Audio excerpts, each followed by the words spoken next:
Sir मेरा सवाल है कि जो स्कूल का आजकल सेटअप है, क्लासरूम्स हैं, बहुत अच्छे बेंचेस हैं, ये है। लेकिन मैंने जो आप ही से सुना था कई बार कि टैगोर जी चाहते थे कि बच्चे प्रकृति में सीखें। तो मैंने ये भी जब मैं गया भी था तो देखा था कि वहाँ की क्लासरूम बाहर पेड़ों के नीचे थी। और तो जो ये अभी हम बच्चों को वंचित करते हैं प्रकृति में जाना, उसको कैसे हम शिक्षा के साथ जोड़ सकते हैं? कैसे आप क्या सोचते हैं शांति निकेतन के अनुभव के आधार पर कैसे बच्चों को नेचर के साथ? टैगोर जी का तो मेरे ख्याल से ये मानना था कि अंदर तो मजबूरी है, तभी बिठाओ उनको चार दीवारी में बंद करके, जेल की तरह। तो क्या ज़रूरत है दीवारों की? आप शिक्षा करना चाह रहे हैं कि आप कमरे में बिठाना चाह रहे हो उनको?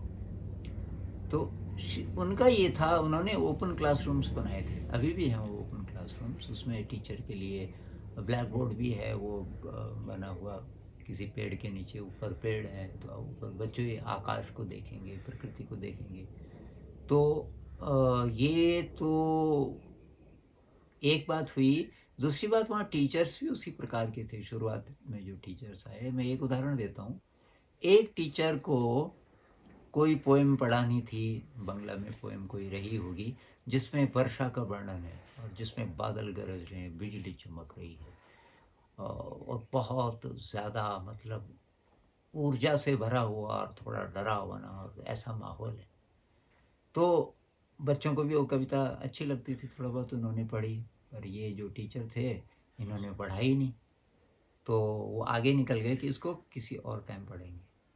अब एक दिन बरसात का जब टाइम था, शाम को बहुत गहरे बादल घिरे हुए थे और लगता था बारिश आने वाली है। तो उस टीचर ने बोला अपने, क्योंकि रेजिडेंशियल था, पूरी क्लास को कि चलो भाई थोड़ा सा सैर करके आते हैं। अब ऐसे मौसम में सैर, तो बच्चों ने बोला कि चलो, क्योंकि अंधेरा हो गया था। अब वो गए गए गए और बहुत जोर की बारिश होने लगी। तो ऊपर पेड़ थे और पेड़ों से काला आकाश झांक रहा था और उसमें से ये बारिश हो रही थी और बिजली चमक रही थी। और अब उस टीचर ने उस पोएम को रिसाइट करना शुरू किया, उसको बोलना शुरू किया इतनी पावरफुल आवाज़ में, बच्चे ज़िंदगी में कभी नहीं भूल पाए उस कविता को। तो उस कविता में जो मीनिंग था, वो मीनिंग कैसे आएगा क्लासरूम के अंदर और दिन के समय? तो उस टीचर ने ये चुना, ऐसा समय चुना, क्योंकि वो प्रकृति की। उसी तरीके से एक और घटना है कि कोई, किसी को बहुत बड़ा अवार्ड मिला हुआ था, अंग्रेजों के ज़माने की बात है, किसी टीचर को, और वो देखने गए शांति निकेतन और उनको डिसिप्लिन बहुत पसंद था। तो वहाँ गए तो उन्होंने कहा टैगोर जी को मिलना है। तो उन्होंने कहा कि उधर हैं, वो भी पढ़ा रहे हैं इस समय। तो उन्होंने देखा टैगोर जी तो बैठे हैं एक जगह और बच्चे सब पेड़ों पे हैं, जहाँ देखो पेड़ों पे। तो को बड़ा अजीब लगा। एक बच्चे को पूछा जो पेड़ पे था, और उनको अजीब लगा कि पेड़ पे भी है और कॉपी कॉपी भी है साथ में, कि भाई तू क्या कर रहा है वहाँ? उसने कहा मैं पढ़ाई कर रहा हूँ। तो सोचे मजाक कर रहा है मेरे साथ, और गुस्सा आ गया। तो गया टैगोर जी के पास कि क्या डिसिप्लिन है आपका, क्लास है इस समय लगी? टैगोर जी ने कहा कि हाँ क्लास है। कि बच्चे तो पेड़ पे चढ़े हुए, कि उसी की क्लास है, वृक्ष के बारे में। वृक्ष क्या चीज़ है? वृक्ष आप कहाँ पढ़ाओगे, कमरे के अंदर? कि ये वृक्ष को छू करके वृक्ष को देखेंगे क्या है, उसके ऊपर जो धूप आती है तो कैसा लगता है, उसमें कहीं चिड़िया का घोंसला होगा, उसकी पत्तियां हिल रही होंगी, वहाँ से धरती कैसे दिखती है। तो वृक्ष को वो महसूस कर रहे हैं हर तरह से। ये पहले है एक्सपीरियंस, पहले अनुभव, अनुभवन पहले है किसी चीज़ का। और उसके बाद फिर किताब में जो लिखा है वो भी देख लेंगे। लेकिन किताब किसने लिखी? इंसान ने तो लिखी ना। जरूरी नहीं कि किताब वाले को इतना ज़्यादा अनुभव हो जितना इन बच्चों को हो रहा है। तो ये एक बहुत बड़ी चीज़ है जो कि अभी मिस हो गई, क्योंकि अभी ऐसे पाठ होंगे भी तो टीचर उसको ख़त्म कर देता है, उसकी जान ही ख़त्म कर देता है। क्योंकि कहानी में जो रस है पहले तो वो गायब हो गया। दूसरी बात, परीक्षा के लिए तैयारी होने लग गई कि अंत में भाई ये प्रश्न है। अब 40-40, 50-50 बच्चे एक क्लास में, तो टीचर चाहता है कि एक जैसा लिखें सब उत्तर। तो पहले ही बता देता, ये प्रश्न है, इसका उत्तर ये देखो, ये 25 नंबर पेज पे दूसरा पैराग्राफ देखो, ये अंडरलाइन कर लो, ये इसका उत्तर है, और वही लिखना है बिल्कुल।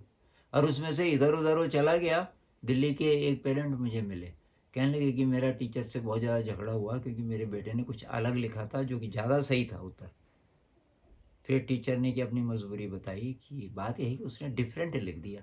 अब मैं कैसे चेक करूं, इतने सारे बच्चे हैं मेरे पास, 40-50, एक जैसा उत्तर होगा तो मैं एक नज़र में पता कर लेती हूँ कि अच्छा ये भी वही है।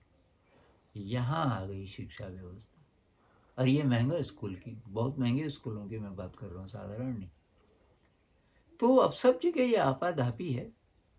शिक्षा व्यवस्था के लिए कोई एक जिम्मेदार नहीं है कि हम बोलें जी सरकार जिम्मेदार है या टीचर जिम्मेदार हैं या पेरेंट्स जिम्मेदार हैं। ये पूरा माहौल ऐसा हो गया कि एक दूसरे को आगे बढ़ने से सब रोक रहे हैं। नई थिंकिंग ना आए कहीं से, बस इसमें सारा सबका योगदान है, नया ना हो। और जो ये जो चल रहा है, जो जो शिक्षा है ही नहीं, देखा जाए तो ये तो इंसानियत को नीचे खींचने वाली बात। इंसान न रह सके, वो डरा रहे, वो सहमा सहमा रहे, वो थोड़ा सा जानवर बन के जिए, उसके अंदर टेंशन हो, उसको डॉक्टरों की ज़रूरत पड़े, उसको वकीलों की ज़रूरत पड़े, ये सारे बने हुए तंत्र। जो पागल हो रहा है अभी, ठीक हो सकता है, उसके लिए कोई इंतज़ाम नहीं। जब पागल हो गया उसके लिए पागल खाने। जो बीमार हो रहा है उसके लिए कोई सिस्टम नहीं बचाने का कि भाई अभी तो बच सकता, होने दो। और जब हो गया तो उसके लिए हॉस्पिटल है बड़े बड़े। हमारी ऐसी व्यवस्था है। जब झगड़ा शुरू हो रहा है उसको ठीक करने का कोई इंतजाम नहीं। झगड़ा जब बढ़ गया और कुछ मारकाट हो गई तो वहाँ जेल है, वकील हैं, ये सारा सिस्टम बनाया हुआ। पहले हम खराब होने दे रहे हैं चीज़ों को, क्योंकि समाज में विकृतियाँ आ गई। और उसमें ये शिक्षा केवल स्कूल की मैं बात नहीं कर रहा हूँ, शिक्षा जो घर से शुरू हो जाती है, माँ के गर्भ में जब बच्चा है तब से लेकर के शिक्षा शुरू हो जाती है। अब इस सारी चीज़ को अगर आप अच्छा बनाना चाहते हैं तो देखना पड़ेगा कहाँ से शुरुआत करें। पर बात हो रही थी टैगोर जी की। टैगोर जी का प्रयोग अभी भी आउटस्टैंडिंग है, मतलब ये चमकते सितारे की तरह, शांति निकेतन और पूरी दुनिया में इसका जिक्र होता है। बहुत सारे लोग हैं जिन्होंने इसका इसका प्रयोग और जगह भी किया, क्योंकि देश जब आज़ाद हुआ तो वो तो सरकारी हो गया शांति निकेतन। तो सरकारी हो गया तो अब सरकार कैसे करती, बहुत मुश्किल है। तो इसलिए डिग्रेडेशन होना ही होना था। लेकिन तब तक ऐसे सैकड़ों लोग तैयार हो गए थे जो शांति निकेतन से प्रभावित थे, और उन्होंने अपने अपने देश जा करके, बहुतों ने भारत में भी छिटपुट प्रयोग किए। तो एक तरीके से बीज जिंदा रहता है। आप जो वृक्ष आपने उगाया, फला फूला, उसका बीज हवा में उड़ के कहाँ कहाँ पहुँच गया, वो वृक्ष चाहे ख़त्म हो गया वहाँ पे, उसका बीज जिंदा रहता है। इसलिए किसी भी प्रयोग की वैल्यू है, चाहे वो प्रयोग वहाँ पे कितनी देर रहा, ज़्यादा नहीं टिका, लेकिन उसका असर पता नहीं कहाँ कहाँ हो चुका हो।